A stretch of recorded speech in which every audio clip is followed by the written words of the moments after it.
Salut tout le monde, j'espère que vous allez bien. Moi, ça va très bien. Alors pour cette vidéo, j'ai choisi en fait de faire via la demande de mes abonnés sur Instagram. Donc j'ai lancé un petit sondage pour demander qu'est-ce qu'ils aimeraient comme prochaine vidéo. Il y en a plein qui m'ont demandé que je fasse une vidéo sur ma vie. Donc sur cette vidéo-là, j'ai choisi de vous parler de mon adoption.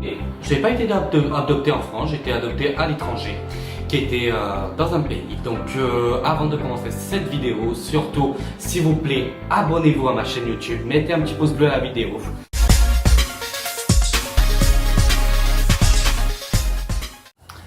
Alors, comme je vous ai expliqué, du coup je suis quelqu'un qui est adopté. Donc en fait du pays d'où je viens, c'est la Lettonie, d'où la capitale c'est Riga.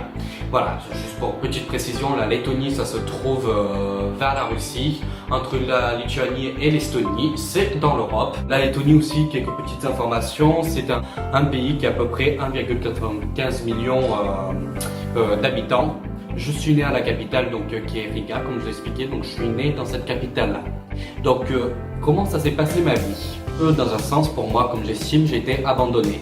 C'est-à-dire que mes parents de naissance, ben voilà, ils m'ont pas gardé, puis ils m'ont directement mis en foyer.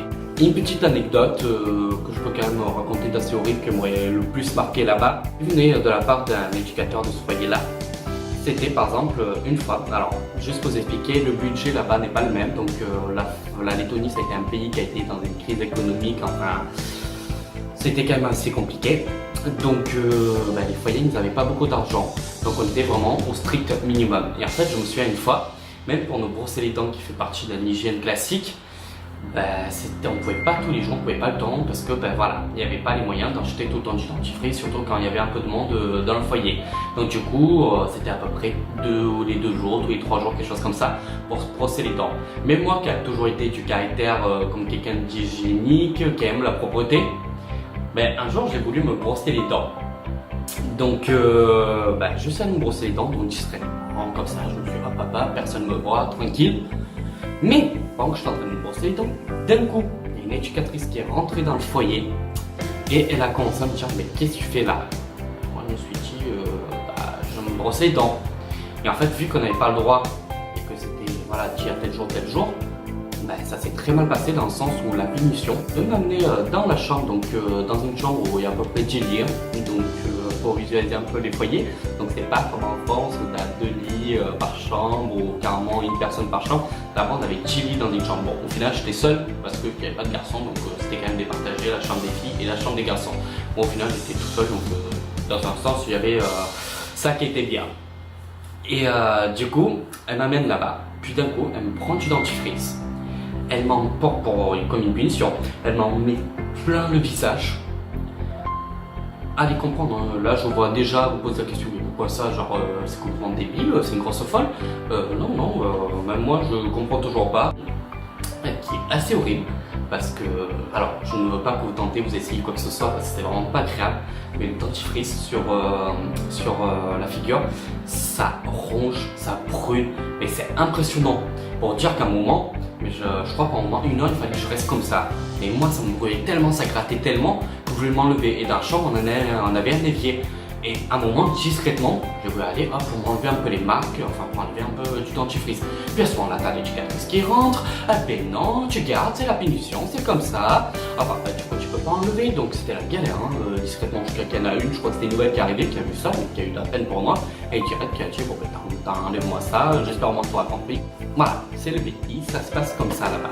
Après, qu'est-ce qui est arrivé? Donc j'avais, je crois, 7 ans et demi. Et à mes 7 ans et demi, on m'a demandé on m'a expliqué comme quoi en fait j'avais une famille française du coup, qui s'intéressait en fait à m'adopter. Donc du coup, ils sont arrivés, ils m'ont récupéré. Moi j'ai immédiatement, comment dire, je crois que la première fois, je crois que j'ai pleuré carrément sur le coup, parce que on m'a annoncé que j'allais partir. Donc du coup, j'étais quand même très attaché à mon foyer. Donc ça m'a fait quand même un peu peur. Du coup, je suis parti avec eux. Alors en Lettonie, au niveau des juridictions pour adopter quelqu'un, mais il a fallu qu'il y ait une évaluation pendant plusieurs mois de cette famille-là. Donc du coup, on s'est pris un appartement en Lettonie. Et en quelques mois, donc je ne saurais plus exactement comment vous dire, mais je crois que c'est 6 mois, quelque chose comme ça. En fait, dans cet appartement-là, donc mes parents ils ont loué l'appartement, j'ai passé pendant 6 mois avec eux. Et du coup, après il y a eu le jugement de l'adoption, donc ça a été accordé. Du coup, j'ai pu partir en France, donc je suis arrivé en France. Je suis resté pendant plusieurs mois avec eux pour m'habituer en France, donc on m'a pas mis directement à l'école aussi pour pouvoir apprendre le français, parce que de base ils ne parlaient pas du tout le français. Voilà, donc c'est une langue que j'ai appris au fur et à mesure des années.